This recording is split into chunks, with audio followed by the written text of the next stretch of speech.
Yo, what's cracking, folks? Welcome to episode number 8 of The Painter and the Pixie. I am your host, Jeremy Vassar, and as always, I am joined by your other host, Serena. Hi, everyone. So this episode of the podcast is brought to you by Audible. Audible.com is the premier provider of digital audiobooks. They have over 180,000 titles to choose from in a wide smattering of genres, from thrillers to business to romance to comedy to sci-fi. Their Audible app works on your iPhone, your Android, your Kindle, and pretty much any other device that you would be listening on. I myself am a huge Audible fan. I have over 430 audiobooks in my library. It's quite a few. Big fan. So I probably go through about 2 a week. Sometimes more. Listeners of this show, you can go to www.audibletrial.com/The Painter and the Pixie to get your 1 month free subscription to Audible. And you also get a free audiobook included in that. Pretty cool. And for your audiobook recommendation, we go over it at the end of the show.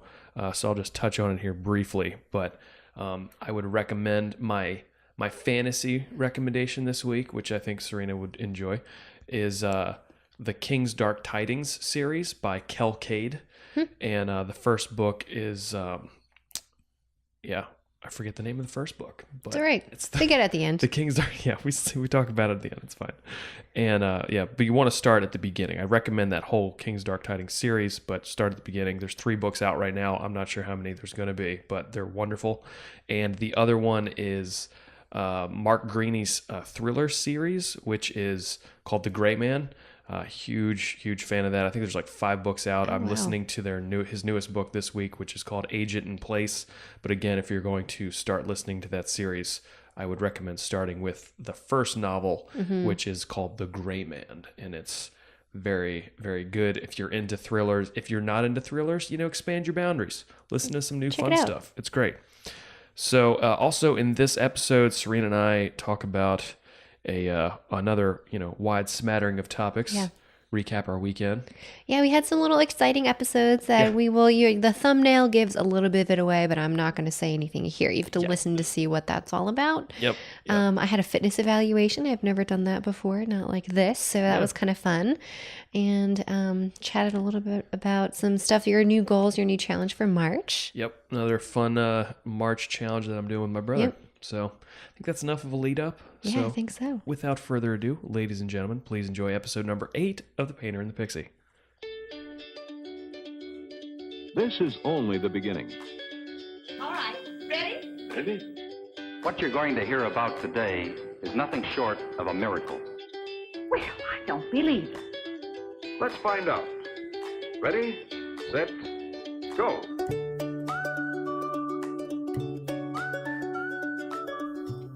Hey, pretty lady, how are you? Hello, good morning. Good morning. Good, early afternoon. It's the morning. What time is it? 12:42. Is it? Yeah. Ah, well, that's fine.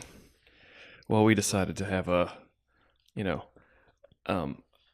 were talking about it doing our production thing yesterday, and one of the things we went over in the Contracting 101 series is time management. And then we were talking about setting up a sustainable schedule I see. for your contracting so that you can keep doing it long term. And as we were talking through, like, for example, Josh and I got used to working 8:30 to 4:30 when we were working maintenance. So, and it was, that was just like set in stone, Monday through Friday, 8:30 to 4:30. And then we did, we'd have like a 15-minute break in the morning, a 30-minute lunch at lunchtime, and I think like noon, and then we'd have another 15-minute break in the afternoon. And Josh and I pretty much kept that for the last 13 years when we were on our own. Where like that was the bare minimum we would do, and we actually got rid of the 15-minute breaks in the morning and the afternoon. Just kept working. Because I mean, you take calls, breaks happen just kind of automatically. You go get something, you have a snack real quick, or you get a drink or whatever it is. So but that's like our steady kind of workflow where the point of it was a lot of guys end up burning themselves out in contracting. Like we've had those days too, like early on where we were going, 7 days a week, multiple weeks in a row, like for like, months and months. And then, Yeah, and I'm sure working like way beyond 4:30. oh yeah, no, it was because deadlines, you have Mm-hmm. two guys and then we're just trying to hustle and make it. And we were, painting till 2 a.m. and all that stuff. Yeah. But, 12-hour day, 16-hour day, 18-hour day, and then you start to pass out. So Yeah, it's not a good plan. So time management. So time management, and then Josh was telling me the other day, he's like, well, so I was telling him just a little bit about my schedule and whatever. And he's like, dude, you don't have like a day off. He's like, you're working every day. It's very true. And I didn't really even think about it because, we've been doing production work on Saturdays the last couple weekends, which I don't really consider work. But it is. I mean, you're working, you're recording, Yeah. you're doing, writing scripts and filming and editing. Yeah. So it's more fun. It's not the same as like painting, Yeah. but it's still definitely work. You're not doing anything else. I have a hard time considering anything where I don't have a brush in my hand as work. Like just well, because and it doesn't have to be work like drudgery. Mm-hmm. It's just that you're occupied. Your time has been allotted for in a specific manner. Yeah, because then on Sundays we do this podcast, and I think I was like, oh, I should probably, because the advice I gave on the tutorial was make sure you work some gaps into your schedule. Like be kind to yourself. Make sure, particularly, and I was saying in reference to if you tell the client you're going to give them an estimate, like give yourself a couple days because you Yeah. don't know what's going to come up. Life happens. You want to Right. give yourself a nice window so you don't turn yourself into a liar. But then I was thinking for myself, I was like, I should probably myself a little bit more of a window for some of this stuff because what happened last week is we did I think we recorded later. We did. We recorded This is way better. at night because what we've tried to do, because I have Movie Pass and I try to get to yoga on Sunday, Yeah. is I think we pulled it off like maybe 2 weeks. We'd get up, I'd set up the studio, we'd record at 10, Yep. and then try and do the intro, outro, maybe go grab a studio picture for the thumbnails and Instagram, and then I would bounce and grab my yoga gear, Yep. go see a movie with my brother across the street from the yoga studio, get out of the movie, and then go to yoga, get out of yoga, and then go to Whole Foods, Go grocery shopping. go grocery Yeah. shopping, and then come home. So that was like and then I would come home, unload groceries, we'd have dinner, and then I would go and edit. Yep. So that's what I would try and do. Now, as I'm like, it's because that's when my brother wanted to see a movie. Right. So I was like, all right, well, that's fine. But then, and I definitely mentally want to see a movie. But now I'm like, you know what? I would rather see it late night, like 9:30 or 10 o'clock. Right. So you're done with most So of I'm your stuff. done all my stuff. So I think what we're going to do now, like we're doing today, is, we socialized last night and it was nice to sleep in this morning. And then I think just, you don't, I set my alarm and you're like, why? I know. I was like, why did you set the, like, okay, set an alarm for like late, just in case you don't want to sleep in too much, but let your body rest and wake up naturally. And, for me, this is probably pretty similar for you too. Your body's used to waking up at similar times. So like you're only going to sleep in but so much further than your normal wake up time. Right. At least for me. So it's nice to have a day where you don't have to set an alarm. Because like Saturdays we set alarms so you can get up and do recording stuff with Josh. Yes. Yep. Yeah. So Because it's nice that's to on have one morning. So yeah, I think Sundays now, I like the idea of just sleeping in and then setting up the studio and doing our recording once we're slightly more caffeinated. And then what I'm going to do now is I'm going to do all the editing and everything before I go to yoga. That's such a good plan. Which is at 4:30. That'll be all buttoned up. We already did the studio picture yesterday because so the fun. studio was set up. That was clutch. And then once I get back from yoga, either if you go to the grocery store, then I don't have to do that. I'll be happy to do it if that's the case. But then I think I might just go to a late night movie, even just by myself. Yeah, okay.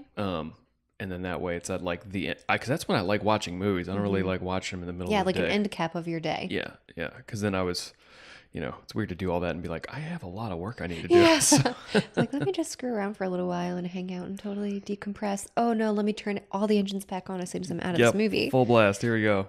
Yeah. Some people need that. Not your style. That's okay. Yeah. You cannot block my style. That's a South Park reference for no one that got that. So Yeah. I got that. yeah, there you go. So that's why we slept in a little bit. We got Yes. started a little bit later, but it's not too late. You've changed your schedule a little bit around this morning. So you're not rushing to get to a movie right now. It's true. because it doesn't make the movie fun either. If Yeah. you're like Well, and rushing it doesn't to make get the end to of the show fun, our podcast. Yeah, and that was the main Because thing. we get so stressed out. It's like, oh man, do we have enough time to keep talking about this fun stuff? No, we got to quit. Got to go. And I want this is the most important thing I'm doing all day. So like and I want also for you to be in a good frame of mind. Yeah. Like I don't want to feel like do these ad reads, Serena. Like you got, it's got to be, we keep it on the level. Yeah, so. I like this time. Morning to about this time, I do much better. At night, I just want to wind. It's similar to the movie thing. Like I want to be able to wind down, finish my stuff, get my paperwork ready for Monday. All that. But yeah, so it was. But we just to recap, we did socialize. Yeah, we had tried to fun. do. I actually planned it, which then I felt bad about because it didn't work out the best. It didn't work out exactly according to plan, but pretty close to plan. Well, we went decent.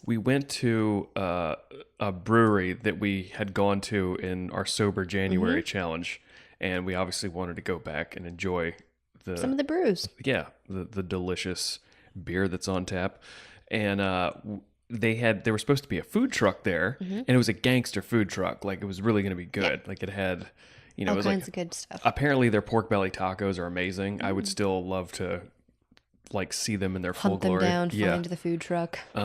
So we went with our friends Tim and Angie, and they're always like down to hang out, and they do that kind of stuff, like go to bars, and they go to a lot of breweries and things, and like do those kinds of like hangout type Real things. chill. And then I invited my brother and his wife, and they don't drink barely at all. But they're super into like food and food trucks. Yeah, so it was like and right hanging up their alley, hanging out, socializing, all that Hey, good stuff. as we know, you totally can socialize sober. It's true. It's It's all true. right. You can go and hang out with people So- and drink your water while they're drinking beer. But I know my brother better than probably all the other humans I know on this planet. It's like you and him are like neck and neck, but I just have had a lot more reps with him. And Saturday night meals are very important because it's like a cheat meal kind of a thing. So they really like to have what they Have are. their big indulgence on Saturday night. Have what they are expecting. So you want to, the food truck was supposed to be a really good. They had a lot of good stuff. It was supposed to be like pork belly tacos and poutine and like grass fed burgers and like all locally sourced everything. And then we got to the brewery and there's an empty space where the food truck is. Should be. That's like, oh no, that's not good. And I'm like, thing should definitely be here. And then we go inside and we're like, oh, maybe it's not here yet. And then you said something about the food truck. Well, I noticed because we walked past, we were looking to see if Tim and Angie had arrived. We had arrived before them, but I was like, I noticed in the corner, I'm like, this is really odd. What are they selling? Girl Scout cookies or something? Like that was I don't know why that was my first thought, but totally that would not happen in a brewery.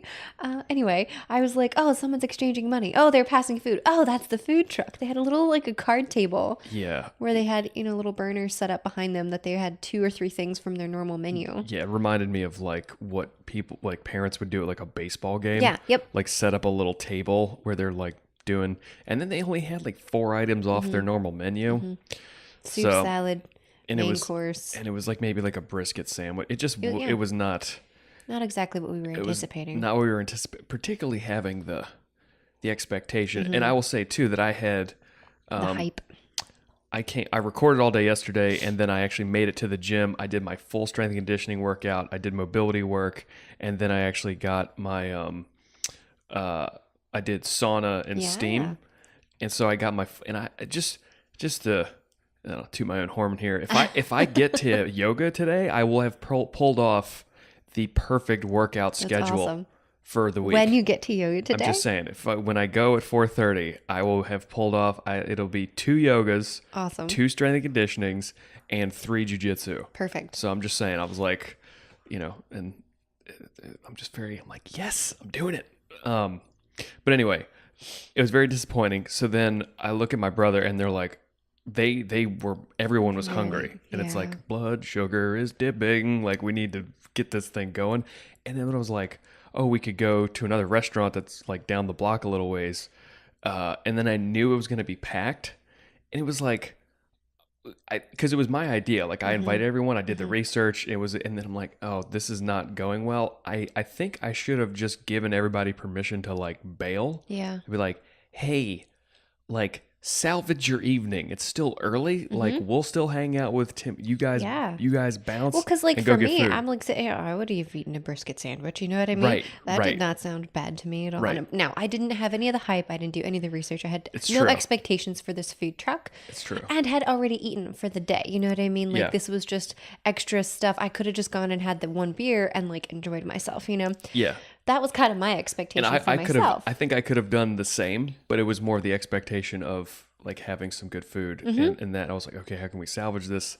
I know that restaurant has good food. And then it was just crazy packed in there. It was crazy packed. It was like sardines. I mean, I walked in through the wrong door. Well, not the wrong door. It's just the bar door, not the front door. Right. And it was literally like walking through a sea of people. I was like, okay, so this is just the bar. Nope.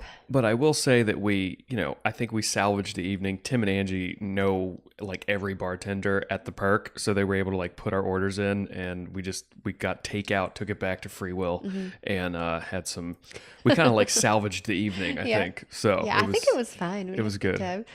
Maybe not exactly what you were planning, but it was a great idea because at the brew pub, like you can bring food in. So like we could have just gotten food anywhere and brought it in and hung out, you know? Yeah. It just would have been, if you were. Dude, we were in there and somebody had pizzas delivered. Yeah, they had I was Domino's. like, oh my gosh. It's kind of cool. It kind of reminds me of like a beer garden. That's kind of what they do in Germany. They have.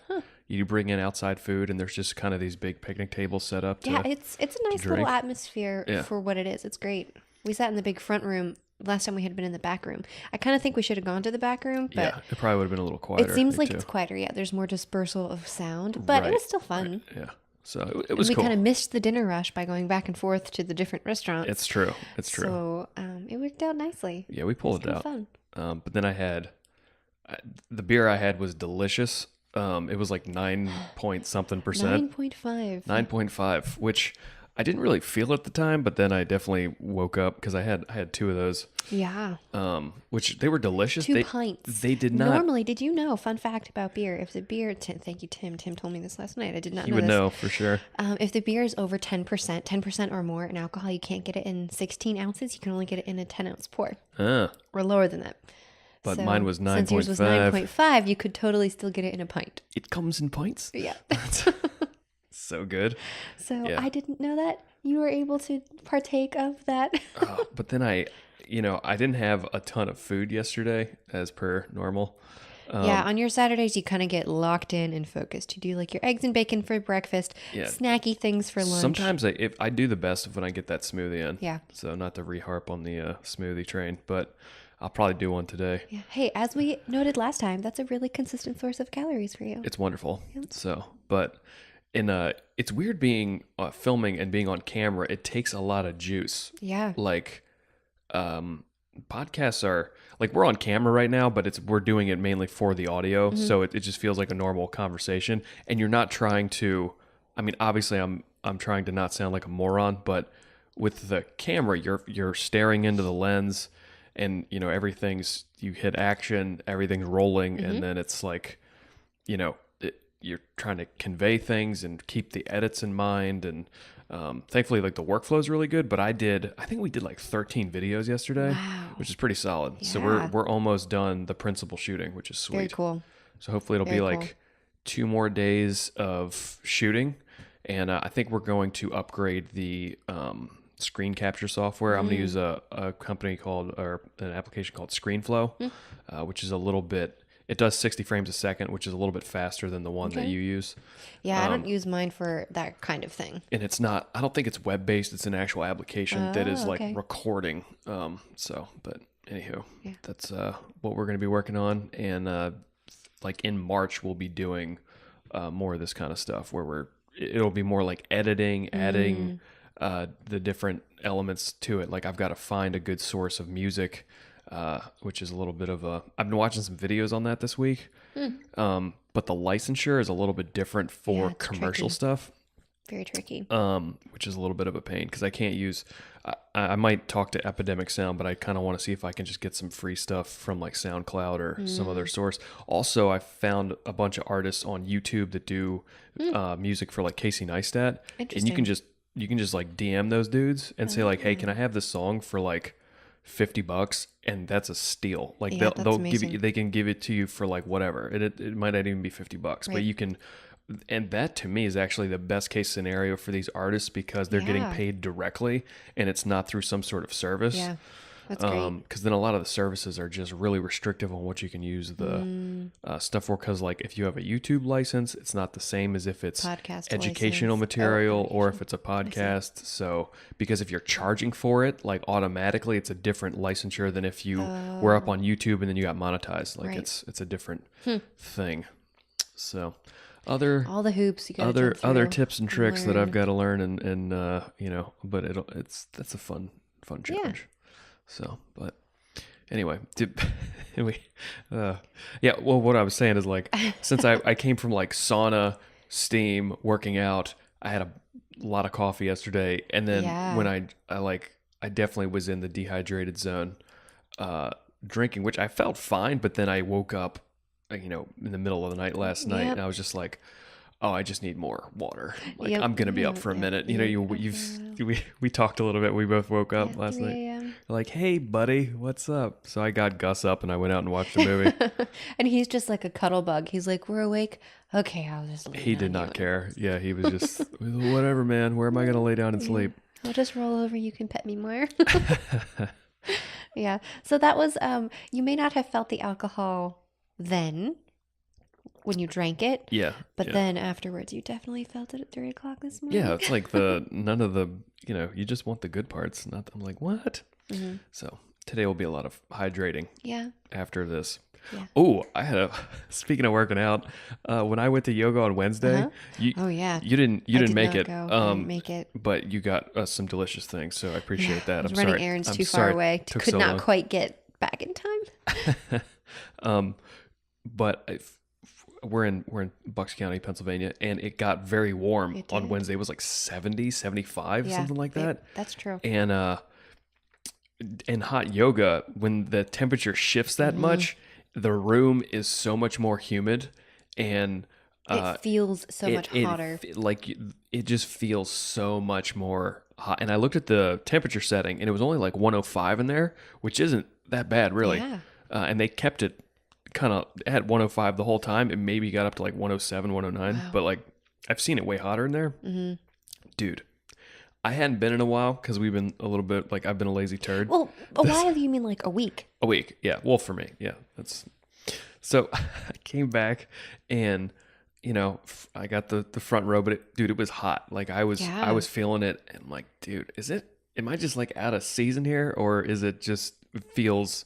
Yeah, a week you wouldn't feel like that after just a week. People were dropping. Like it was. And it wasn't an extraordinarily packed class, right? No, it was sub 20 people. So it's not like you have all kinds of extra people sweating not at and all. tons of body heat adding to it. Yeah, when you get like more than, 35 people in there, you really feel the extra humidity. But then when I went up to shower, I'm always like the first guy out of there, and I just jump in the shower and get on my way. When I came out of the shower and I was, changing and stuff, one of the dudes runs in. No.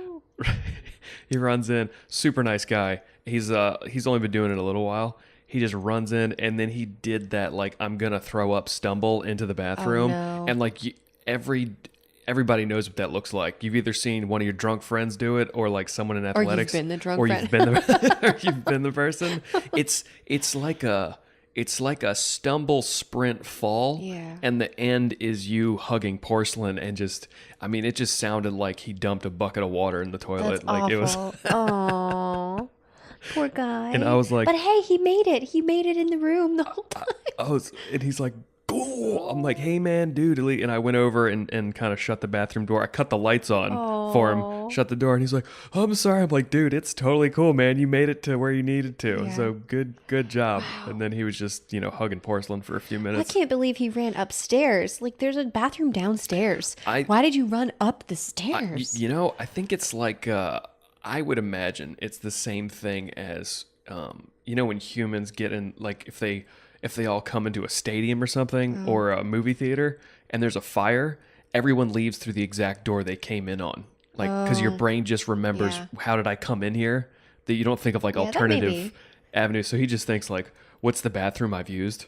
in the men's, like, I'm going to go well, there. and if he's new, he might not know there's one downstairs. Right. So. Oh, poor guy. But anyway, he made it. He made it. it. So kudos to him. And he said he felt way better afterwards, which I've seen a ton of people throw up, like from jiu-jitsu, CrossFit, and Muay Thai. Those 3 things, I've seen a lot of people spew. Yeah. So awesome. yeah. But it's just, he's like, I don't know what happened. I'm like, you got too hot. And then you're just. Yeah, and if he's new, maybe he ate before he went, you know what I mean? Like, there's all kinds of factors he may not have thought of. It was rough. I mean, I got to the point where my heart rate was way high, and I was like, oh, I'm like in a little bit of a danger zone here. Don't pass out. Yeah. So it was good though. Well, when back in the day when I got a fitness assessment from Tim and Adrian, they ran us through a kind of a. They did it to me first because I saw Adrian at CVS, and that's how I started doing strength and conditioning with them. And they do like a test to see where you're at. And I think they're probably a little more aggressive with the dudes, but man, they put me on the floor and I was just like dry heaving. Oh my gosh. In the bathroom, which I didn't actually chuck, which is nice. So, but it's not even anything that looks crazy. It's like a squat complex, and then a few other mobility things, and then they kind of run you through the circuit, and then the blood's going from your legs to your chest to and then it goes up, and then you're just like bonk. It's too much transition for your nervous system. And then Timmy was telling me that he could get anyone to throw up in under 2 minutes. That was awful. That was what a thing to brag about. That was part of his, I think, part of his master's degree that he got from teach his college. people how to do this, like put them into the ground. It was from his strength coach. He was saying they did a study on like other collegiate athletes that they could pretty much get anyone to throw up in like under 2 minutes. That's was like awful. Kind of the record. These poor kids who were in this study and didn't know what they were signing up for. Well, there's a bravado to it where if you have, I would just speak for male athletes of like, well, you can't, I'm in super good shape. You're not going to make me throw up. And then you have some strength coach just be like, and the workout looks really simple. It's nothing crazy. Totally. But then I got my brother to sign up. Oh no. And then I didn't tell him that he was probably going to throw up because it was going to be funny. And then he did it. He totally spewed. And I was like, sweet. And you got to experience a little bit of that this week. But well, not even close. Nothing. I was a little disappointed. No. I was a little disappointed. Definitely not. Yeah. Definitely not. So what you mean by that is I had a fitness evaluation from Adrian. Yep. That is where the similarities stop. There's nothing else. I was just like, you didn't, like, I was expecting like, at least a little dry heave, something, just a little, nothing. Yeah, no, nothing. Right. Not even close. Not even close. My heart rate wasn't even elevated. All we did was we met because I was like I'm trying to get into the strength and conditioning thing. We've been talking about this since our last vacation in Hilton Head. September. Yeah. Was it September? Yes. Whatever, months ago. And so now I'm finally like, okay, let me get over myself and sign up for some stuff here because yoga is wonderful. I love yoga, but I want to have more well-rounded sort of approach to these things. I have some goals in yoga, some postures that I want to be able to achieve that like, okay, I've probably got the flexibility for, but not the strength. And then the wonderful refrain from anybody who's been in yoga long-term is just keep doing it. You'll get there. It might take you 10 years, but you'll get there. Yeah. I used to have a yoga instructor who I worked with years ago, back when I lived in Doylestown, and she would always say, "You can do anything. It might take you 10 years to get there, and you'll get there." Yeah. Well, I really think that if you add some other components, some strength and conditioning stuff, like you can get there way faster than 10 years. Well, yeah, because your mindset, after hearing you talk a little bit more yesterday, I was like, oh, you want to do strength and conditioning for yoga. Yeah. That makes so much sense. Yeah. Like, because basically yoga is your sport, for lack of a better term.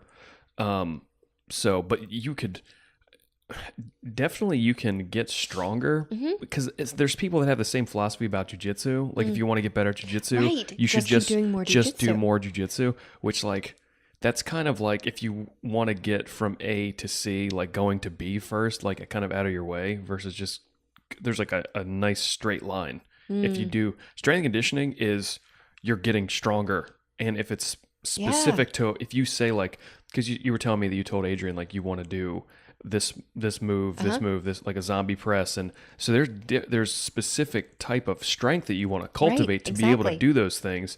And just doing a yoga practice, maybe if you got it way more targeted, it's just not going to be the same as doing. It's not going to be the same as going after those specific muscle groups and things to increase strength in that particular area. Yoga's awesome, and I love doing Bikram, but it's just going to take a lot more time, and you can get there. There's multiple ways to get there is kind of what I'm getting at, and I think that having some good core understanding of strength and conditioning, because I've never, and you know this, I've never done any sort of organized sport. Right. My organized sport, quote unquote, was figure skating and ballet. And that has nothing to do with actual, not real strength and conditioning. And I was never like massively good at either of those things. So it was not to the point where I had to layer in strength and conditioning to compete. Yeah, you were really young too. And I was much younger. Much younger.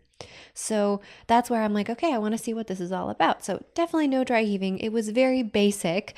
It was a great little evaluation to check where are your compensations? How are you walking? We looked at gait. We looked at some other different measurement type things that did not cause me any sort of cardiovascular distress. Yeah. But you were saying that Adrienne was very impressed with your range of motion and all that? Yeah, that was kind of funny because I had warned her. I was like, look, I've done none of this. I have no idea what I'm doing. And then she like, well, someone who doesn't know what they're doing, you're not that bad off. And I was like, whew, good. I'm glad. I'm like not as terrible as I think. I have some good body awareness. Yoga, you have to have a lot of body awareness. You know what Adrienne was talking about, like, your brain to your body. You want to see how quickly those connections are made and how you can make adjustments, because that's really what's going to help you. So it was nice to have some accolades there with flexibility. I know is a good thing. Range of motion, I know I've got decent. I might have some things off, like not doing things correctly. Like she was talking to me, I was doing a row to help with the knot in my neck. Yeah. And I did it funny. And she's like, oh, let's do this instead. And did it differently. And I'm like, oh yeah, this feels way different. This feels way better. But it's things you never knew, right? Like, right. Like Pocahontas sings, and see, I didn't watch that movie that much. I think I saw it like twice maybe. Every time I hear that, that's what I think of. It's like that melody. So anyway, it was a nice little assessment. So that was, what day was that? That was Thursday morning. Mm-hmm. So I'm going to tell you a fun story. So it's fun now. It's fun. It's still not that fun now. That's true. It's just kind of like amusing, and we got to laugh about it because otherwise we might cry. So I went to this fitness evaluation, which was great. I was like, okay, I'm going to be gone. 10-minute drive there, maybe an hour working with Adrienne, and then 10-minute drive back. I'm like, all right, hour and a half. I'm gone. Yeah. Fine. I left Gus home because he doesn't need to come with me to this fitness evaluation. Like, he's just going to get in the way. So I left him home, and I didn't leave him in the crate because he doesn't stay home very much without me. He typically is with me wherever I go. Right. Or if I leave him home for some reason, you're home, somebody's watching him. He just doesn't have a lot of experience being alone. So one of the cool things about Gus as a service dog, it's like he's trained to be creative, to do some creative problem solving things. So it's awesome. He can, service dogs are great. They're very smart, but they also can get into mischief more than regular dogs. A lot of like regular pet dogs, they know here's the black and white rules. Don't jump on the couch. Don't do this. Don't do, you know what I mean? They're not trained to be creative. Yeah, he's also very scent driven because they're bred to be truffle dogs. Yeah. And I have not had a scent driven dog in a while. That's true. A lot of your dogs are all visual. That's why they're awesome Frisbee dogs. And Gus will jump and he's like 3 feet away from the thing. The Aussies are terrible at using their nose. Like they don't sniff for it. It's all visual. Yep. So. Yeah. Continue. So Gus, scent-driven, creative thinking dog, left alone, unsupervised, which like he would not do. He has not done any of this stuff around us. A couple of things he's done. He's gotten into the trash a couple of times. Didn't he eat like over a quart of fat? Yeah, we talked about that. He sniffed out and got the fat, the 2 containers of fat out of the trash can. Totally scent-driven. The trash can was propped open. He doesn't go near it when it's closed. Right. So he knew it was open. Oh man, this must be for me. So inviting. It's just they left it ready for me to get to. Yeah, sweet. So nice of them. So he did do that. And then I was like, all right, we got to leave him, crated. I think we did crate him the next couple of times. Mm-hmm. And then I was like, I'll be gone for an hour and a half. I made sure I took the trash out. That's the only thing he's ever gotten into. I took the trash out. I made sure the recycling bin was closed. I had put all the dishes, in the dishwasher. Nothing was really around for him to get to. There were some napkins. Threw those away. He's not going to get into any of that. Well, I come home, and I guess I should preface that we had cooked breakfast that morning. Yes. and we cooked eggs and bacon as per usual, and that it kind of splatters. And I did not clean it up. I didn't do anything with it. I was like, I'm gone for an hour, no problem. Jeremy didn't clean it up after, when you made it. He's just ready to go. That's very normal for you. Normally, I'm home and I'll take care of all that stuff after you've gone. Yep. Usually, you leave before I do. Anyway. Came home, and actually after my fitness evaluation, I was like, you know what? I'm just maybe I'll stop off. I need to get some mascara. I'll go and, check out CVS if they've got mascara there, whatever. And I'm like, nah, I should bring Gus. He needs a little bit more socialization. It'll be good, training for him as well, continue his process. And so I came home, and I'm so glad that I came home. So I opened our front door, and I had closed. We have a front door, and then we have the door to our kitchen. There's like a little tiny kind of breezeway hallway thing. Yep.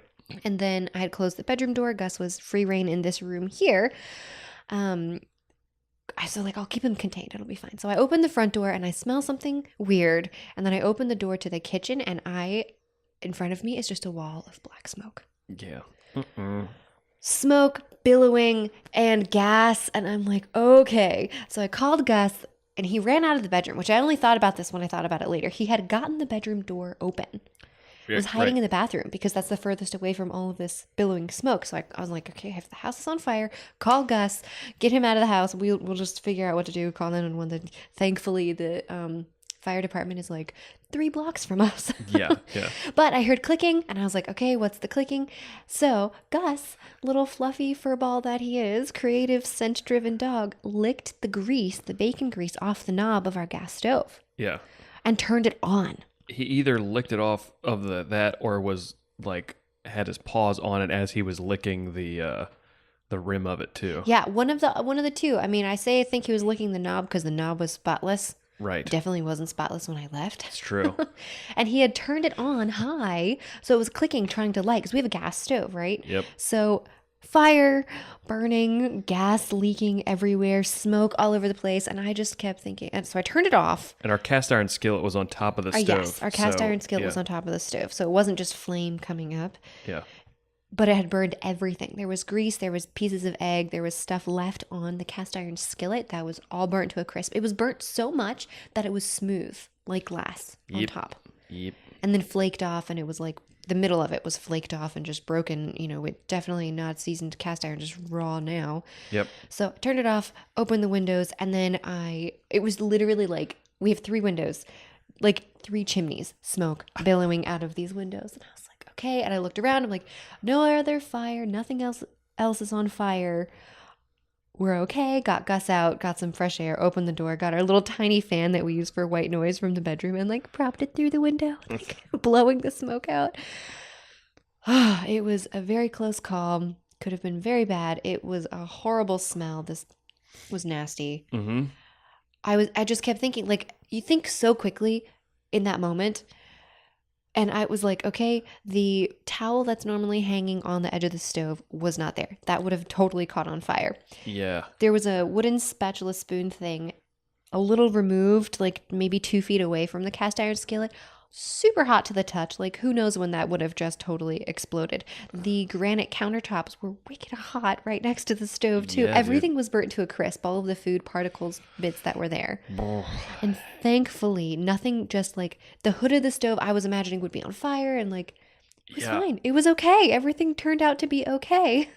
Yeah. And then you gave me a call and we're like, hey, do you have any more fans? And then you went and picked up our air mover, which is this. Josh hasn't got this ginormous fan. It's a monster turbine. Yeah. It's like a $300 fan, but it propped it up on a chair and blew smoke out of the kitchen for an hour. That'll just suck everything out of the house. Yeah, So, it was useful. Man, I was like, ooh. So Gus has lost his privileges, being out of the crate when we're not home. I just have never. I could see a dog turning the gas on, but getting it to light's pretty impressive. I'm so happy he did. Yeah, I was because we've been talking about. Because if it was just gas, that would have been so much worse. We were talking about that if it would be worse, and I think it would be worse because it would have filled this place with gas, and then if it leaked out into the hallway and hit the pilot light for the boiler, then this thing's just toast. Yeah. So.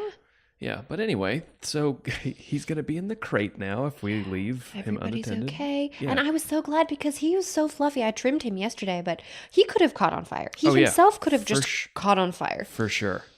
His little puppy brain. Yeah. Poor guy. Obviously, he knew something was wrong. He went and got the bedroom door, creatively got the bedroom door open, hid in the bathroom. I would have loved to have seen his face when he realized, like, oh, I might kill myself right here. Like, yeah, like, oh no. This went from a fun adventure to I might die. Yeah. Oh, this is bad. Bad.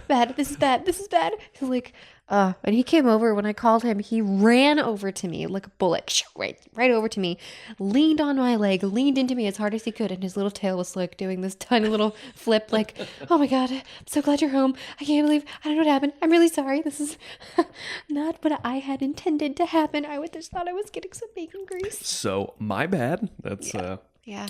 But hey, we live to record another day, so it's all good. I was so glad it just, everything worked out perfectly. Crisis averted. It could have been so much worse.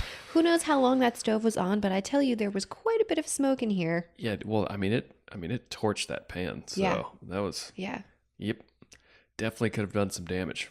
Yeah. So anyway, that was my excitement for the week. Yeah, the only dogs that I've heard get into that kind of mess is my my buddy Matt. His parents got a bloodhound because they thought they were cute, and they got a puppy. They're adorable as puppies. They look like these cartoon characters, but I think Bodhi was his name. They're 120 pounds. That's gigantic. And he's enormous. And so imagine like a supersized nose. He got into everything. Like he would just ate all their food, would get up stuff on top of the refrigerator, and he just go through cabinets because it's just so scent driven. Yeah. And you'd have to constantly monitor that. But Gus was a little troublemaker. He's so well behaved, brilliant, creatively solving problems that are like useful to me, but then also get himself into a little bit of trouble. Yeah, almost burned down the whole house. Yeah. That's really common from people that I know who have service dogs and people I see, follow on Instagram or whatever. The service dog and the pet dog are at home, and it's always the service dog who gets into trouble. Yeah, it's because they're so much smarter. Well, creative and active. They've been taught how to think a different way than a normal dog that's just like, oh, I'm here now. So. Yeah, so that was crazy. Well, moving on and so forth, I thought I would, we were going back a little bit talking about the fitness thing. Yeah.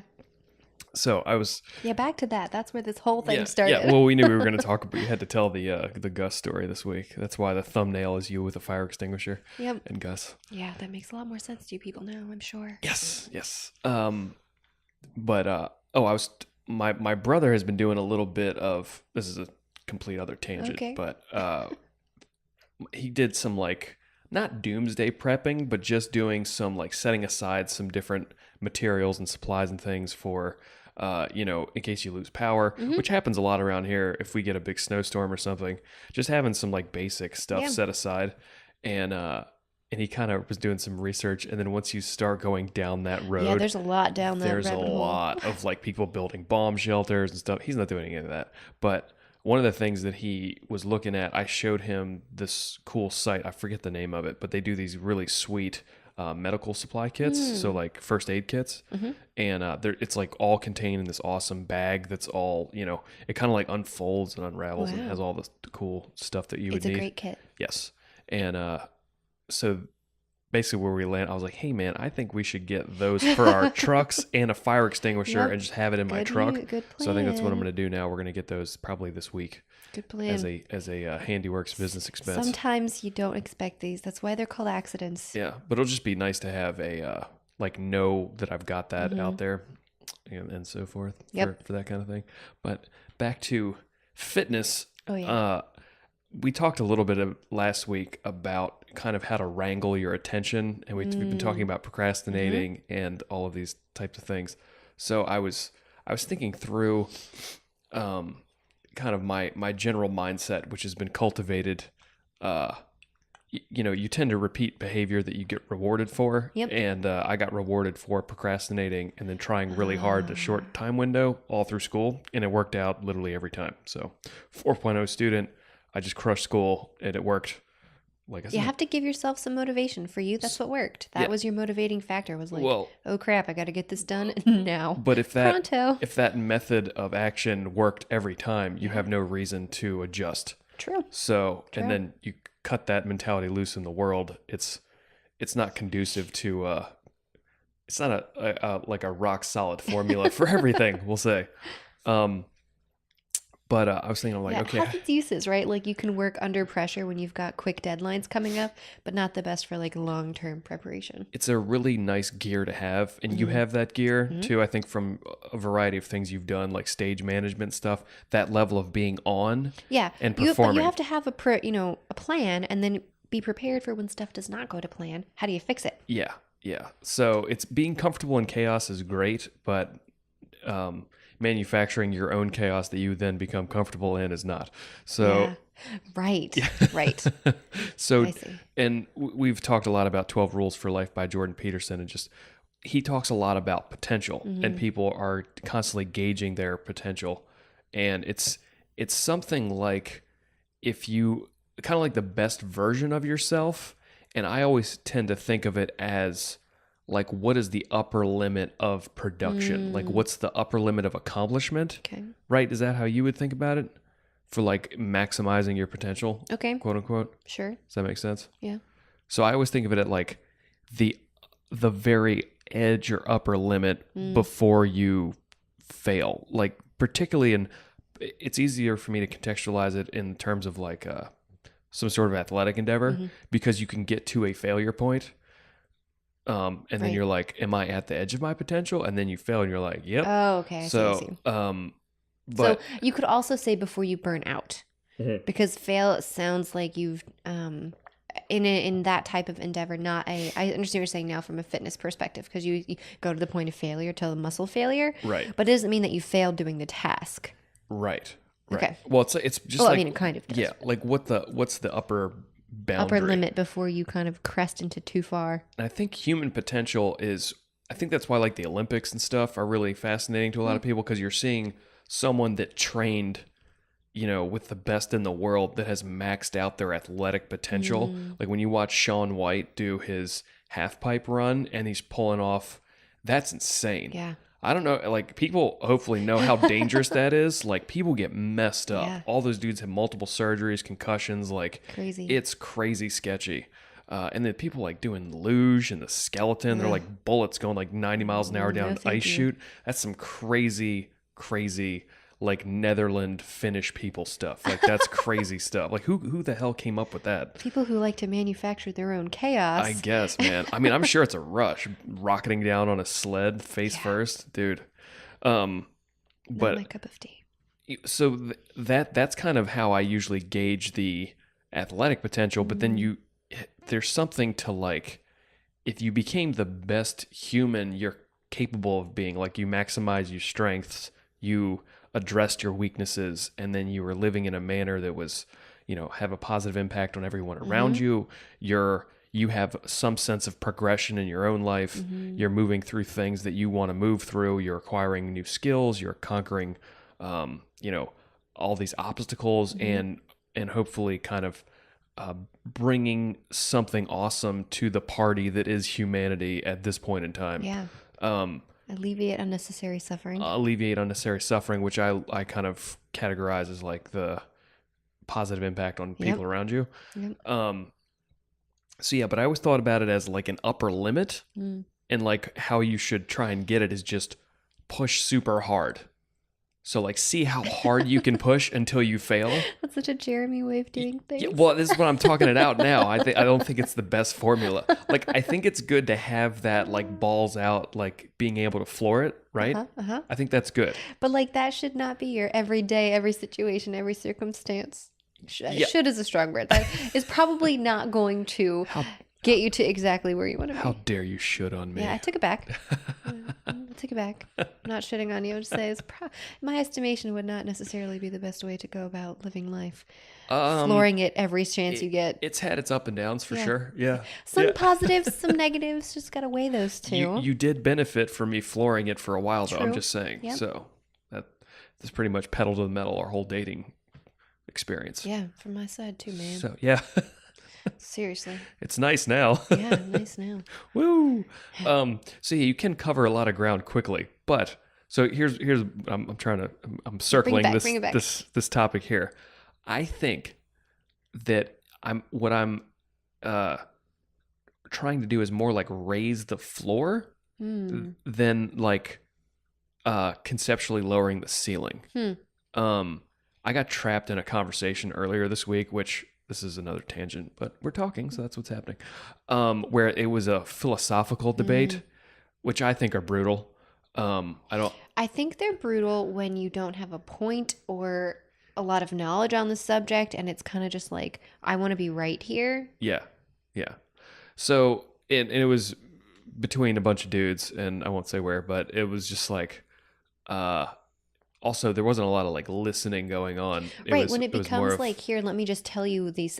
It's different. I think philosophical discussions are great when you're trying to tease out new ideas and you're trying to say, wow, let's explore the options here, the thoughts here, and let's just like play with it for a little bit. It's different when you're like subtly, not so subtly, trying to bash someone in the head with your opinion. Yeah. Totally different scenario. Well, there was a lot of assumptions being made on and there was the power dynamics of who was talking was a little interesting. And then I was like, wow, I don't get trapped in many conversations that I just can't stand, because I had last year I had my own podcast, so I picked who I talked to, and then I work with my brother, and then I talk to you. So it's like a very nice smattering of folks that I get to interact with, but man, it's just like a conversation that's going nowhere. And one of the things that we're talking about is it was basically like a socialism versus capitalistic kind of a conversation, which always turns into communism, Marxism, postmodernism, blah blah blah, which we won't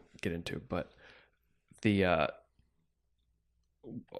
done quite a bit of reading on how kind of societies perpetuate themselves, and they were basically like, okay, if you're poor, it's your fault, basically, was kind of one of the premises. And Malcolm Gladwell did a podcast on revisionist history where he was saying that if you're in a disadvantaged part of society, so if you're in a lower income, it doesn't matter, like ethnicity, whatever, it's if you're in a spot where there's like no social mobility, you have very few opportunities. I remember this. And the opportunities that you do have, you better capitalize on them, because you have There's a limited, few and far between. You have a limited amount of failures that you can experience without completely being screwed.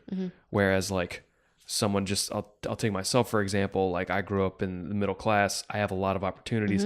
I could keep failing a lot of times. Like, so you have, there's not as much at stake.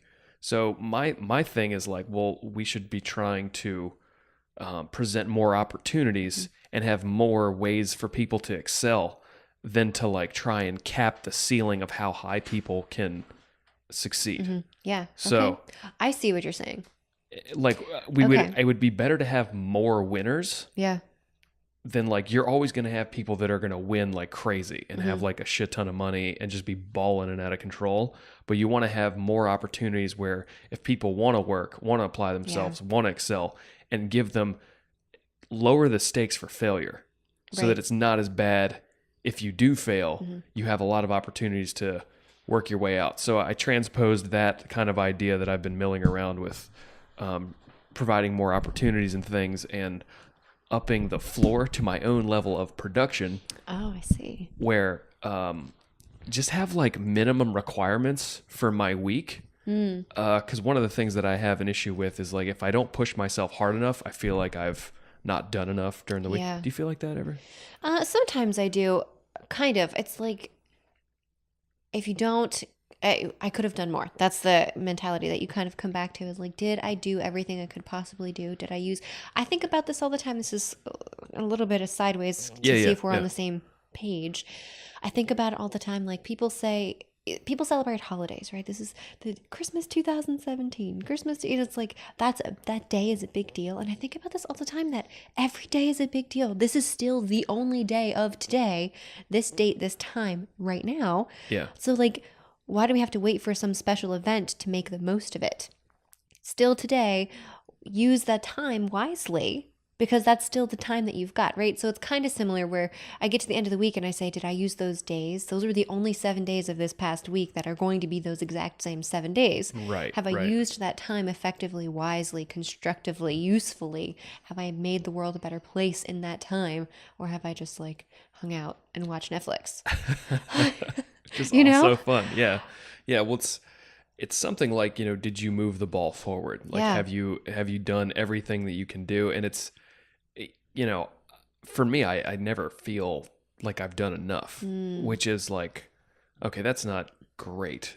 So and then the times where I feel like I pushed super hard, it's like undeniably way too much. Like that's, it's like if I stayed up till 3:00 in the morning, like 4 nights in a row and just, went really hard in the paint with stuff, but like that's not sustainable. Right. So I'm like, okay, what if we like raise the minimum requirements for my week, that if I hit all these things, it's undeniably like productive, successful week. Like if I hit all these things, then I'm almost like giving myself permission to be like, you're good. You don't have to work 7 days in a row. You can. Well, that's probably not going to change for a while because it's just the schedule is the schedule right now. And it's not like I'm going to rephrase that because working is different. When people say those types of things, they think of it as drudgery, and that's not the same thing to me. I love work. It's great. That's where I don't like that either. It's okay. So take that away. Pretend I didn't say it like that. It's still, you're not just you're being productive. And that's okay. That's wonderful. Well, and then the stuff I'm doing extra is like things I really care about. Yeah.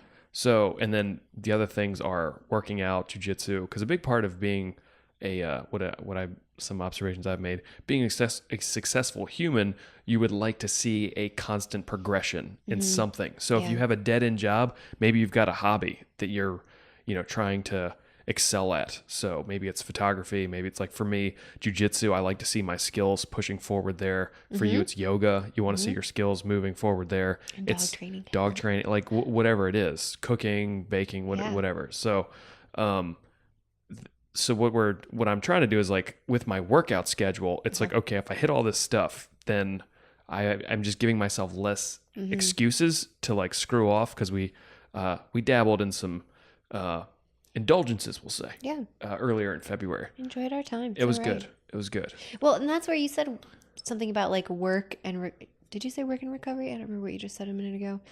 Sure. Whatever. That's what I was thinking about was like time to work and time to recover. And that's why when you say working 7 days in a row, it's not just constant effort for nothing. You're doing good things, you're building things, you're being successful. And some of that, there's this phrase that goes around a lot on the internet, especially of work-life balance, and you need to have a balance between the two. Yeah. I disagree with that. I really do. I think that it's like more like a seesaw. And I don't remember who we read. I read somebody who talks about this and I'm like, yes, that's the theory. That's exactly what I'm talking about. I know the exact quote you're talking about. Right, where like you run to one extreme and then you run to the other extreme and you run to the other extreme and you like have some rest time in the middle where you're like a little bit less but it's not about work-life balance. It's not like you have to have 50% work, 50% life, because work is part of your life. Right. And if it's work that is fulfilling to you, that gives yourself more meaning, that's wonderful. That's fantastic. So, and you get filled by doing that. That's why you're saying, working, painting, whatever, doing jujitsu and doing all these activities, you're kind of having this constant flux, which is great. That's where you walk forward, right? If you want perfect balance, you're completely still.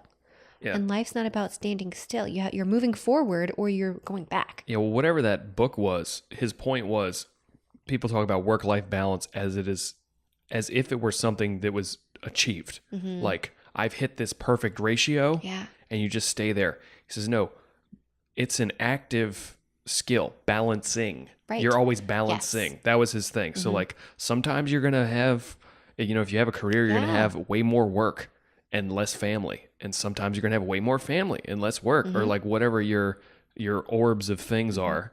But there's also like, as Diane says, reason, a season, a lifetime. Like you have seasons. If you're a doctor and you're training to be a doctor, like in medical school and stuff, your life is not balanced at all. Right. Like it's so skewed and way on that extreme, an extreme end of things. And I actually think that that's part of how you were talking about playing the kind of the seesaw of things. Well, we've talked about it before, where you've got the upper tier of kind of what I was talking about, burning yourself out. They call it the burnout zone.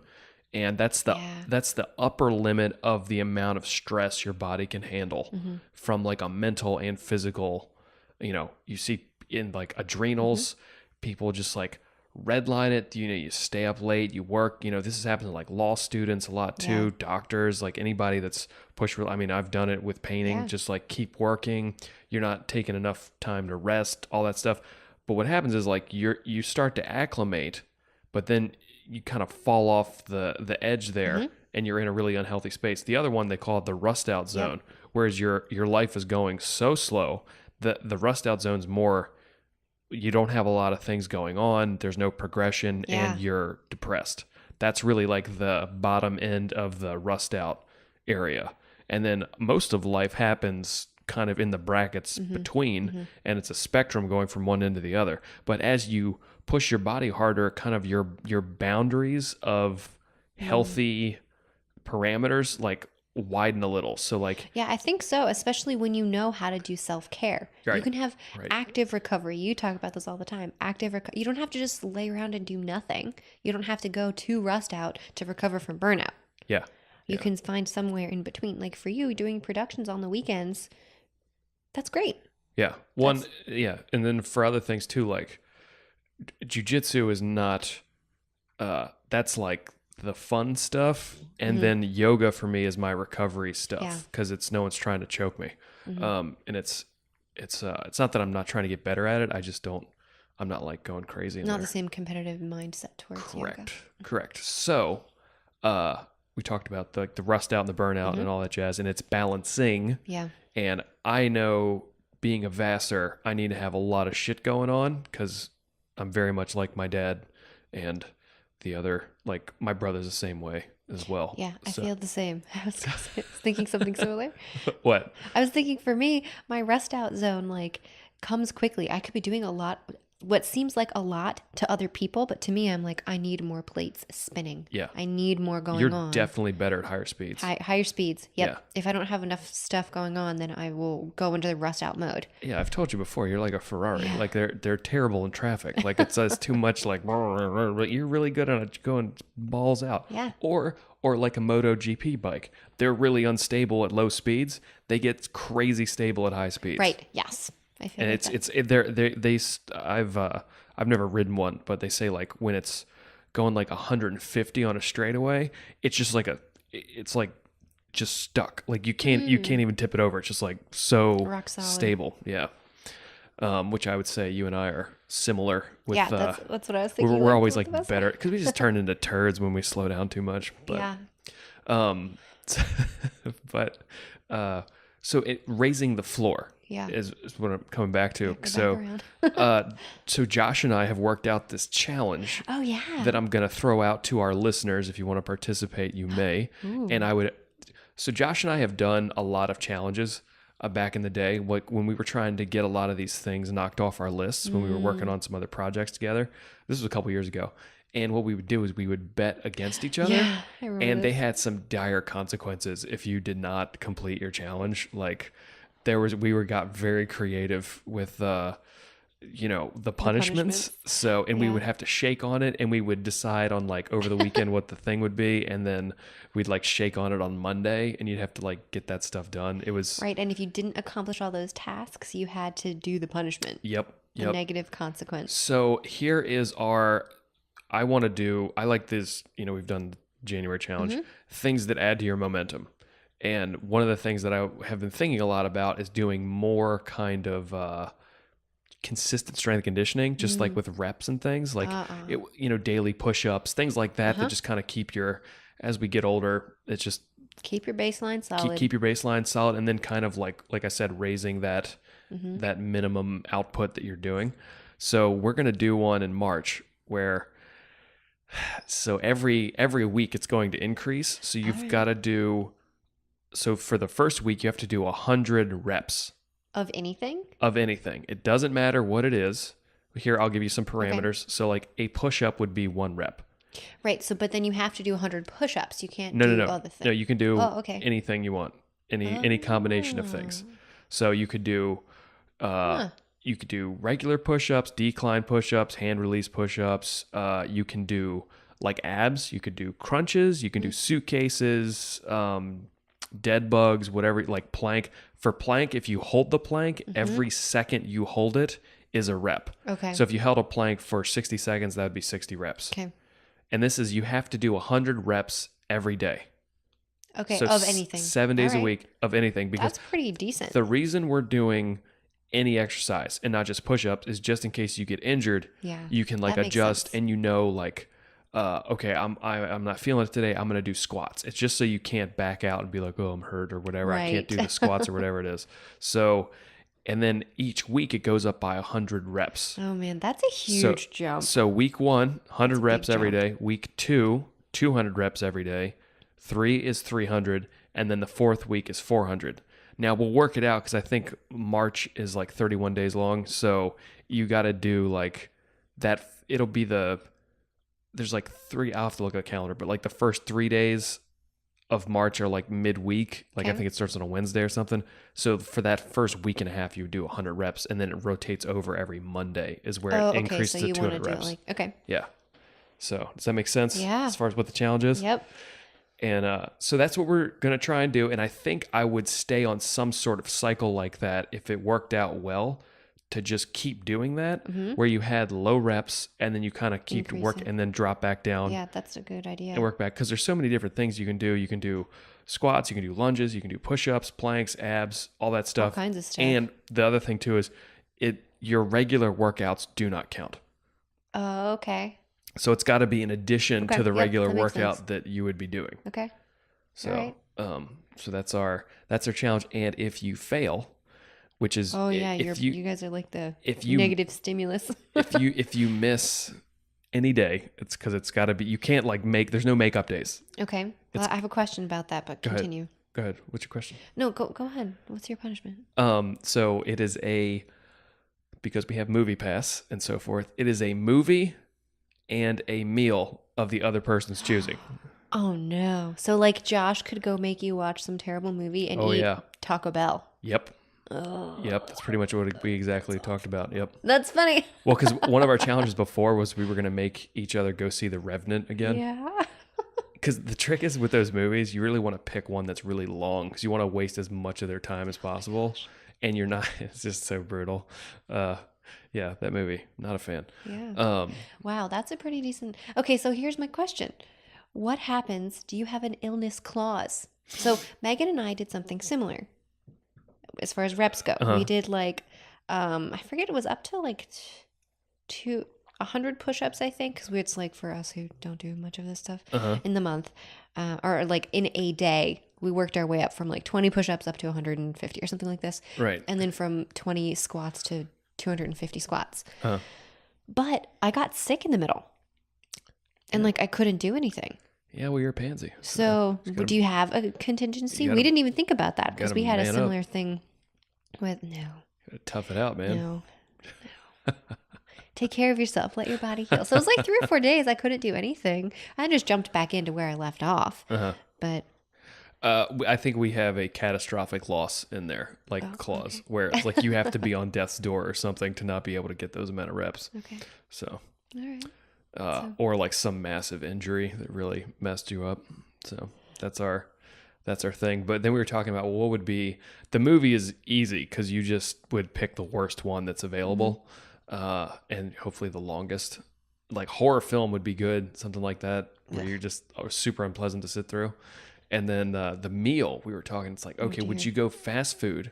Like disgusting fast food. But we put some caps on the meal thing because you can't just like, you can't make it like they're gonna get sick. Yeah.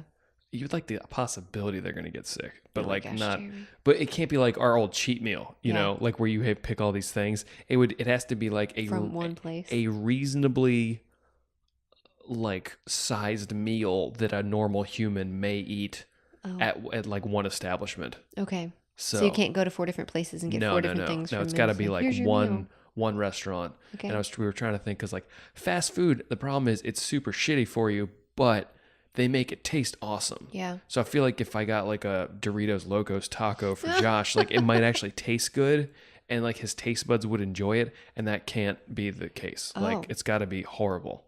So. Oh, okay. Yeah. So like what? I don't know. So we're just thinking about. I'm like, okay, I don't know if I could get some like sushi or something from somewhere. I like sushi. I know, not I like bad. it too, but Josh doesn't like sushi. Has he ever tried it? Or is it just a mental thing? I don't like sushi. He probably has had like what's the ones that are just rice? Aren't those ones that are just like rice and seaweed or something, like a California roll? Oh, well, maybe there's with just vegetables, you mean? Okay. So like no actual fish. Right. Yeah. So anyway, but what would you think would be like a meal out? Because I thought Taco Bell. My brother did this when he taught Sunday school. He actually had his kids. One of his challenges is he took a full meal from McDonald's and whizzed it up in a Vitamix, and then they had to drink it out of a thermos. It's so gross. So gross. So yeah, I don't know. Yeah, no, hold on. Give some context. He was doing Sunday school for kids, and it was the club, the section of the lesson was like called gross foods. Yes. So yeah, my brother did gross foods with these kids. They won prizes for eating gross foods. Dude, now, some of them weren't that real bad gross foods. They were just unusual for children, right? Or like a kid would eat a Happy Meal, but not blend it up. So like make it gross. Yeah. He wasn't just punishing them. It wasn't like he just showed up to Sunday school and made them drink. Those kids loved it. Loved it. So much fun. He did something and he had the grand prize, and I forget, it was like, it might have been like $100 or something like a $100 gift card for the kid that won the series of challenges, and you were allowed to get it and whatever. And keep in mind, these kids are like, elementary school, so they don't have $100 is a ton. Money. It's a ton of money. And my brother goes, "All right, you won whatever the kid's name was. Like, what do you?" Oh, because he was going to let them pick where he wanted the gift card to? Correct. Okay. So the kid goes, "Wendy's." It's like, "You want $100 gift card to Wendy's?" And the kid's like, "Yes." And Josh is like, "All right." And he said he went into Wendy's to get it. And they're like, "You want what?" Because it's usually like you get like maybe a $20 gift card is like a big one to Wendy's. I was like, dude, how long is it going to take that kid to spend $100 at Wendy's? I don't know. How often does he go to Wendy's? I don't know. He can't drive. He's like That's 7. Really funny. I forgot about that. Josh was very impressed. He thought that was hilarious. That is really hilarious. Yeah. So I think I'm tempted to find the most disgusting thing from McDonald's, like a fish sandwich, and like I don't think they still have McFlurries, but maybe like a huge milkshake. But see, if you say you're not allowed to enjoy the taste of it, that really limits your options, because a lot of food that's really terrible for you is engineered to taste really good for you. So like I was going to say a dozen donuts from Yum Yum Donuts.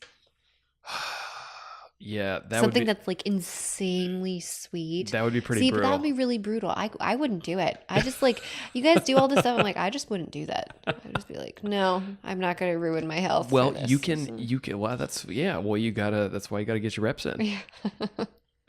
It's more because the other person's gonna pick it, and they're like, oh, he's gonna be such a dick to me. Like, yeah. Yeah, or maybe like a Wawa hoagie or something. Ooh, I don't. Diet Pepsi. Yeah, I feel like if you did a Wawa type thing, you would need a sandwich, some sort of chips, and macaroni and cheese. Like a drink. But I just feel like that's not as. I could come up with something worse. That's true. There's probably people listening who are like, hey, I really like Wawa hoagies. Yeah. Sorry, guys.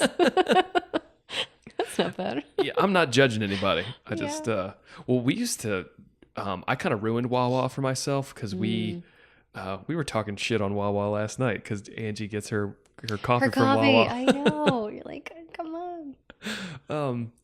Because one of the challenges we were saying is like, if you lost, I would make you eat like 6 donuts from Dunkin' Donuts and like a large coffee from there with cream and sugar. Ugh. I just think I would immediately start shitting myself. I think I would just throw up. Yeah. Yeah. No, we learned a couple, episodes ago. I used to work a long time ago at Dunkin' Donuts, Baskin Robbins. I can't even smell the smell of Dunkin' Donuts without feeling nauseous. I would imagine that smell gets a little old. Yeah. Yeah. Yeah. Yeah, I used to have people say to me like, "Oh, you're so thin. How do you work?" I'm like, "You smell sugar all day long. You can't even eat it. It's just so nauseating." So that's how you can work there and not eat the stuff. Like maybe at the beginning you're like, "Yeah, this is great. I can eat the leftover, whatever. Super cheap day old donuts." No, not me. Their coffee's brutal. Yeah. I used to drink it a lot. Like I used to get it when I worked at IT. I'd always get their iced coffee. Was like my jam because I worked a lot of IT in the summer, so I see. It'd be and if I was going to class at Temple, a lot of times I'd stop off. There's a Dunkin' Donuts close to a Blockbuster when that was still around. So get some movies, get some iced coffee, and head on my way. But I always got like sugar in it too, which is how you make it delicious. Liquid sugar. But man, I think it's because the lower quality of the beans, they over roast them, and then there's like, well, they want a distinct flavor. It seems like that coffee gives me the jitters more, like it's an unstable caffeine or something. I don't know. I feel it, and then it's Funny. Yeah. But it's just like, okay, oh boy, I need to settle this down. Some people like it. But yeah, to each his own. But now that we've had the stuff that we have, backyard totally beans and French press and Chemex. But man, our freaking grinder's on the fritz, y'all. I know, it's a huge bummer. It's a massive bummer because I'm probably gonna have to use like my birthday money to get that. I mean, I should just call them. I should just email or call or somebody and like see if they can help us with it, because it's like a year old and it should not. It's definitely not a year old, man. It's like not that old, and it shouldn't be having these kinds of problems. It's been a minute. I think that's been. I still think that there's like a longer warranty than what we've had it. I agree that it should not be crappy right now. Yeah. I just think we've had it, maybe like 3 years or something. We've probably had it more than a year. Yeah. It's not that old to be having problems. Yeah, it should be working, Yeah. but it's sad because now it takes forever to grind. It's like grinding not a lot. You cleaned it too. You ran like rice through it and did all that stuff. Yeah, I clean it regularly now. So I'm torn between getting like maybe something similar to it, or seeing if you make a call and see if they can fix it, or give us some new stuff. That'd be sweet. Yeah. Or like, do you upgrade and get a more baller one? Because I kind of want some more production equipment stuff. Yeah. On my birthday. Yeah. I don't know. We'll see. I'll see what they say. Anyway, I don't really know what kind of food stuff you could go for. That would be super gross. That would be like that also wouldn't taste good. Because if you're going out to a restaurant, like their whole goal is for their food to taste good. Right. So, like you could make some food that was pretty gross. You're trying to find something that's true. That he would consider disgusting. Right. Like, so example that I think of making something is the other day, remember I tried to make broccoli cheddar soup and it split? Yes. And it was just like glue pieces of cheese and it was just not very good. So like that kind of thing. Gross. Make them eat that? That's nasty. Well, you can't poison them. That's... I know, that's why probably you should make it taste however you want it to taste, because it's going to still be gross. Yeah, maybe something like super spicy. He wouldn't do well with that. He likes like spicy food. Like some dirty Chinese food. Some spicy food. Yeah. I don't know. Anyway. Well, you'll think of something. We'll see. But that's what we're dealing with. So if anyone wants to participate, you got to do it with like find a friend or somebody that you want to do it with, and then make a bet against each other. Right. Like, what would you just go punish yourself? Yeah, no, I have to go eat this crappy food. Yeah, don't do that. But you need somebody to work with. You can be creative. We've come up with all kinds of other penalties for said penalty. That's better than incompleted actions. So, yeah, we have had some where you had to like invite someone that you didn't like out to lunch that doesn't know you don't like them, and then do that. We're like, oh no, I don't want to do that. Yeah. So, and you can't tell the person. You have to just be like, pretend it's cool. But perpetuating lies. Okay, I got you. Yeah, stuff like that. So that's going to be the underlying kind of momentum of doing all these reps is getting a little bit more, just repetitions in, getting a little more body maintenance in, because it's keeping that baseline, raising that baseline. Yep. Raising the floor. So between that, all the stuff I'm doing, we figured out, I think this has worked way better today doing this. Good plan. I'm very happy with it. And I'm pretty jazzed. So how are you? Were you listening to anything fun this week? Are you still listening to 12 Rules? Still listening to 12 Rules. What else was I listening to? You doing any podcasts or anything? I took a break. Okay. Should have thought about this beforehand. But I listened to something else. Oh, no. I listened to our show so that I can write the show notes. Oh my gosh.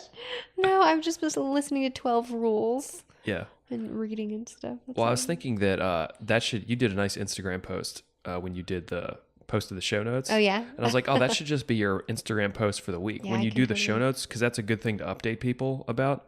Yeah. And for the first time, I don't know why I didn't think about this. We even talked about this on the show. I listened to it on 2x speed. I know what we talked about. I just need to go back and get the reference points. Right, It was so much better. Oh, nice. So much better.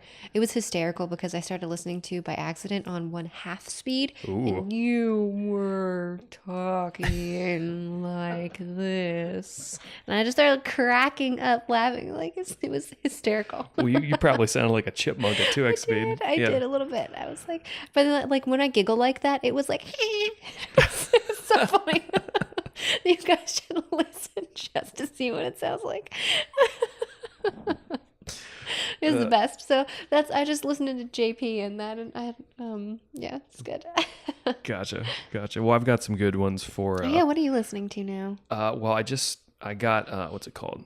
Agent in Place by Mark Greaney, and that's the Gray Man series. Oh, okay. So I think that's going to be my recommendation this week. Cool. Not necessarily that book because it's a series, and I don't think I've talked much about like thriller series. It's not a genre we've covered in some of our previous recommendations. So if you're into like, if you remember the old series like 24 on TV, like any like spy espionage, like Tom Clancy type stuff, where it's like basically a CIA agent or like a covert operative, and they're, you know, in general in different theaters around the world fighting terror. I've listened to a gang of different thriller novels, and particularly like I have series that I like more than others. So this is probably one of my recent favorites. If you if you're into like Vince Flynn, Brad Thor, those authors, you'll really like Mark Greaney's stuff, and his series that he's doing right now is called The Gray Man, and the first novel in the series is called The Gray Man. Oh, okay. So just start. Obviously, Agent in Place is a great. I've been really enjoying it, and but yeah. Is that the series you were telling me I should listen to? I know you mentioned, you said when you finished 12 Rules. No, I will. I'll tell you that one though too. That's the King's Dark Tidings. It's the first book is Free the Darkness by Kade, and it's the King's Dark Tidings is the name of the series. Okay. So he's up to 3 books in that. Cool. I'll come back to that in a second. Okay. So, but if you're, I guess that's our Audible recommendations for this week is going to be the Mark Greaney, the Gray Man series. Okay. Agent in Place is his newest book, but I would recommend going back and starting at the beginning and working your way through. I think he's up to like 4 or 5, maybe his 5th book right now. They're really good though. They're like watching an action movie, but just fun. Like listening to it. Very fast paced. His just from like how the way he presents the weapons and firearms and things, very accurate. The tactics are accurate as well. Just from like tactical application. Some of the thriller novels are insane as far, just like if you see a hokey action movie like that, you're like, that crap. So it's a little bit more believable. A little bit. I mean, obviously, you know, the main character is not going to get but so messed up, but like it's just fun to see that type of character interact. And I would say that the Gray Man has the main character's court gentry and just a very cool backstory. He's like a pretty bad operative, and you know, I think his backstory is he grew up.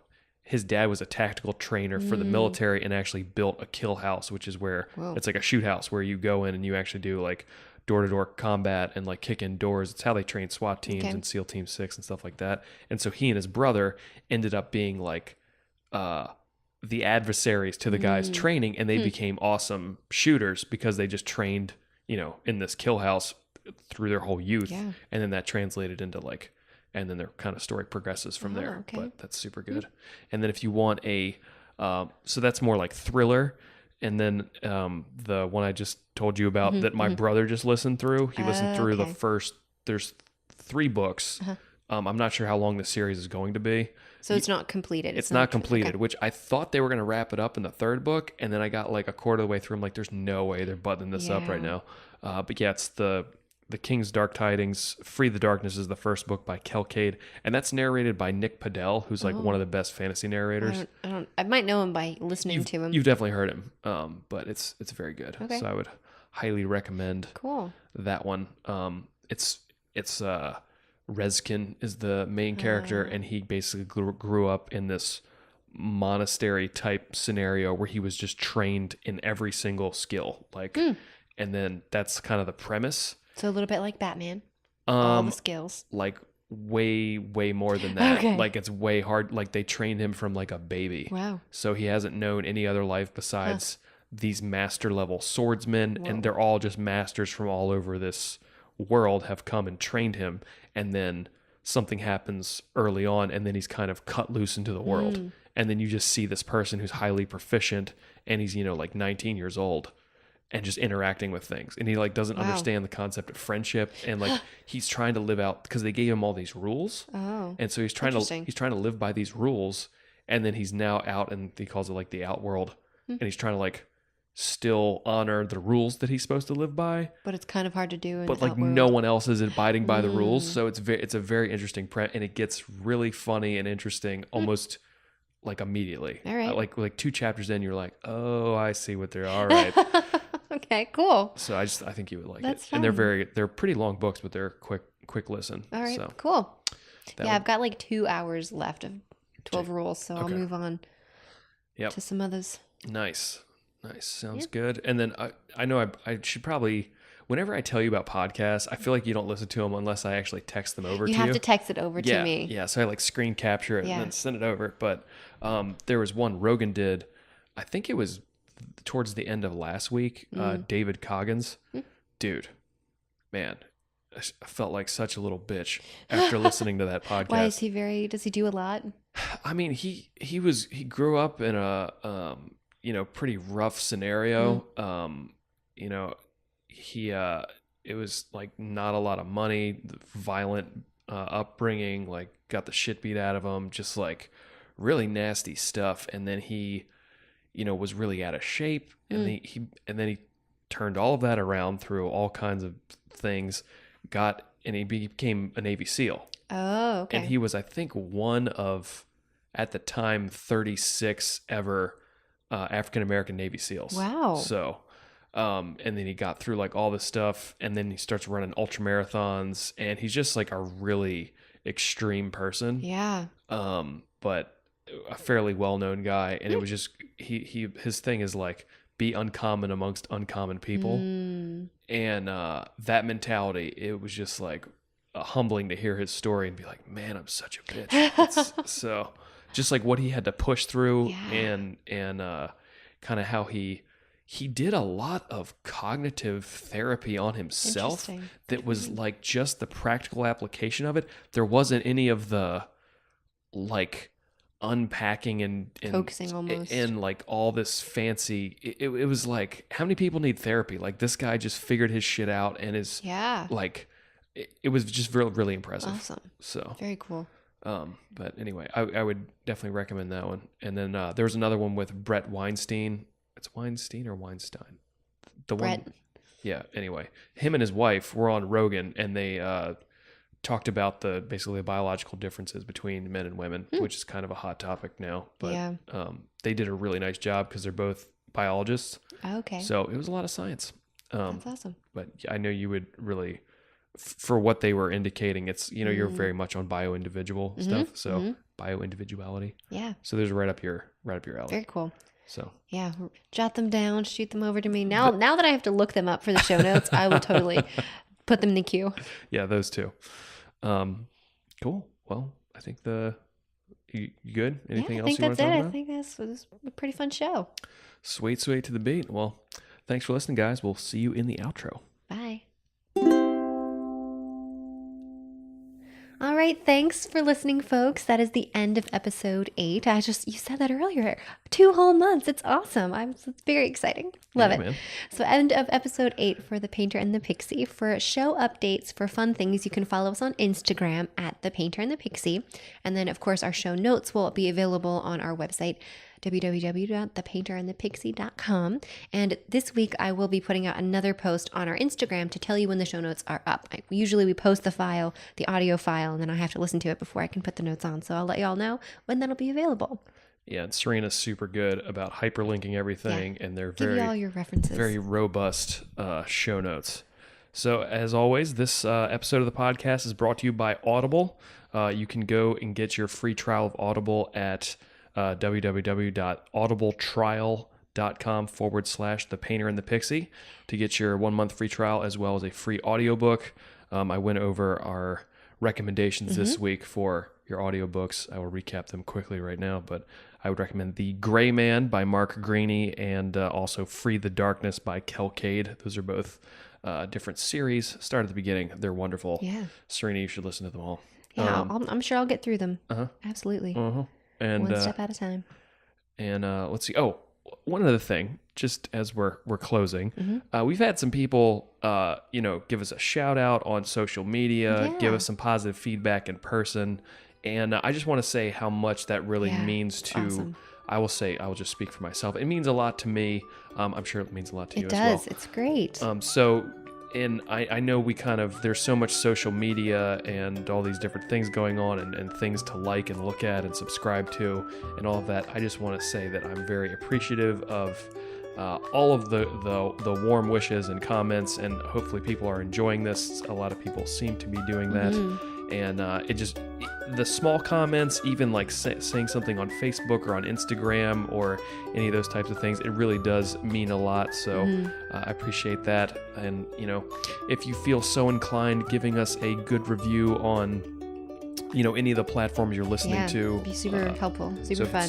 iTunes or Google Play or YouTube or whatever it may be, we see them, we read them, and really appreciate it. So I just wanted to say thank you. And doing this show has also made me realize how much I should probably be commenting on things that I look at in social media. So I've been more conscientious about giving a like on Instagram or DMing someone or showing the love, sharing the love. Yeah, because it's particularly trying to do something like this. It's a little. You're kind of like, is anyone listening? So it's just nice hearing some real people chiming in. It's pretty cool. I think it's great. So very much appreciate it. Yeah. So thank you again very much for listening. We really do appreciate it. It's awesome. Yeah. So I think we hit all the things. That was all the things, right? Yeah. Sweet. All right. Well, that was number 8. Number 8. Last show for February. All right. Y'all stay out of trouble. We'll see you in March. Bye. Peace.